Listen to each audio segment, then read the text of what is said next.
MLS Week 9 Best Players, Ranked. Week 9 of the 2022 MLS season brought on more twists and turns. CF Montreal and the New York Red Bulls kept up their strong starts to the campaign, while LAFC once again fended off the challenge of Austin FC at the top of the West. To do so, they needed help in the form of inspired performances from some of their big players. Let's take a look at the very best of them with 90 Min's top 5 players of Week 9. Things weren't clicking in Chicago for the New York Red Bulls, who went in 1-0 down to the fire at halftime. But everything changed when they brought on Patryk Klimala. Without being overly clinical, the Polish striker has been good for the Red Bulls, helping link play, stretch opposing defenses, and be a general nuisance. He definitely brought his shooting boots on Saturday, though. Klimala's first goal in the 75th minute was the result of simply standing still and letting play go by to find space, a very underrated skill among strikers, sensing when to just lurk in the shadows, ready to pounce. And pounce he did, sweeping a clinical effort into the far corner beyond Gabriel Slonina. And right at the end, Klimala won a penalty before winning the mind games with Slonina, sending the keeper early and in the opposite direction. A substitute appearance to completely turn a tough road game on its head and keep the Red Bulls second in the East. Pedro Santos's rocket of a free kick ignited the Columbus Crew in the 28th minute of their win over DC United, making it 1-0 at the time. It was powerful and very clever given everyone expected him to try and lift it over the wall. But that's the thing, Santos is a clever player and a great attacking presence. This is expected of him. What is not expected is the way he can lock down his flank as a left back.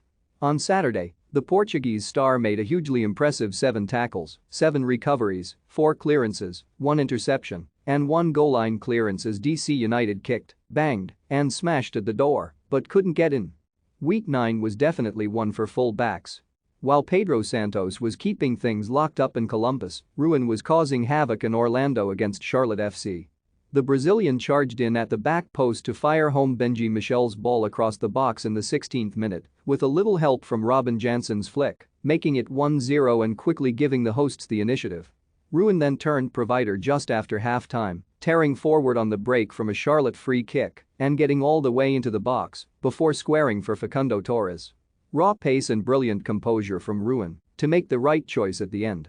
At the other end, nobody managed to dribble past Ruin, who was airtight all match. But this was all about his performance at the other end of the field. In this sort of form, Ruin is one of the best in the league. As we mentioned, Week 9 was all about the full backs. It took a long time for LAFC to wear down Minnesota United in the final match of the weekend.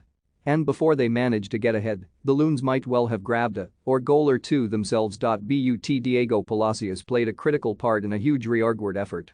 The Ecuadorian was only dribbled past once all night, making 6 tackles, 5 interceptions, and 8 recoveries. Palacios also completed 2 dribbles and created 5 chances on the night, more than playing his part at the other end.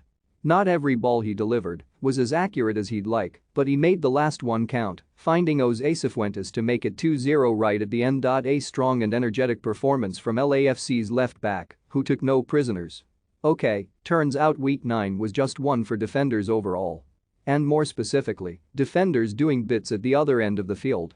Canadian centre-back Kamal Miller popped up at the back post to head home a George Mihailovic delivery just 4 minutes into CF Montreal's home tie with Atlanta United. But from there, the 5 stripes recovered, piled immense pressure on Montreal, and found a 51st-minute equalizer. It could have been much worse for the hosts if not for Miller's defensive efforts, which saw him make 5 clearances, 3 interceptions, 11 recoveries, and win 2 aerial duels. Some of his work cutting out Atlanta crosses to the far post was inspiring. And then just when they needed Miller most at the other end, he threw off his center-back shackles, turned into his compatriot Alphonso Davies for a few seconds to leave Jake Mulroney chasing shadows, then fired a ball at the near post for Joaquin Torres to head home the winner. A colossus at one end and deadly at the other, Miller was the defining man in another win for the quickly improving Montreal. Honorable mentions: Zach McMath, Mikkel Uher, Daniel Saloy, Mark Anthony Kaye, Carles Gil, Sebastian Briusi.